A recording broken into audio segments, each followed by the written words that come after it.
writes, you talk about, I hate these more than the Nazis. Based on recent run-ins with paparazzi, do you feel like those words might have been a self-fulfilling prophecy? Yeah, man, I think I brought it and spoken it to fruition, so be careful what you wish for. Because I never really had like a problem with the paparazzi like that at that time. It was more like some studio gangster stuff. Like, it just sounded good to say that. And now it's like really true. But I don't, because it's all in paparazzi's level of respect. There's been times when you leave a hotel, you'd be like, yo, can I get a picture? And I was like, no. And they didn't take a picture. They didn't take a picture. And the fact that they didn't take a picture off of me saying no, I respected so much that I got out and had to take a picture with them. I was like, man, you guys are like really cool.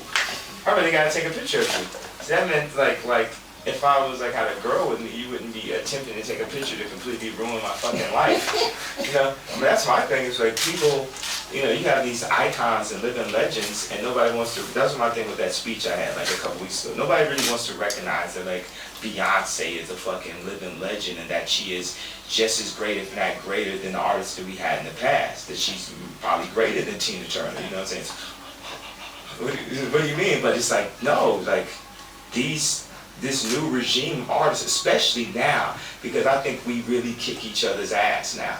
It's not I think I'm the one that came up in this talent show of us and like really like put the pressure on motherfuckers. Like whether it's me sitting down having a conversation with Rihanna and be like, okay, look, the performance, this, and then Rihanna just doing what she does, and I know Beyonce was looking at that, and it's like Beyonce does that, and then she performs on this level, and then Chris Brown sees what Beyonce does, and you never know what Chris Brown's gonna do by next summer because of that, and then Alicia goes and writes something, and then Coldplay's looking at Jay-Z and looking at me and shit like that, and like, okay, look at how Kanye does this, and it's just like, now, like, we really are, like, this new regime of, like, living legends and da-da-da, and then the paparazzi, it seems like their whole job is to try to take away your iconic status and try to turn you into, like, I don't know, this, you know, turn you into the enemy, because you're either going to be, once you're a superhero, you only have a choice of being a superhero or a super villain. And basically they turn, like, Michael Jackson into a super villain. When you bring up Michael Jackson's name, people say, like, 8 negative things.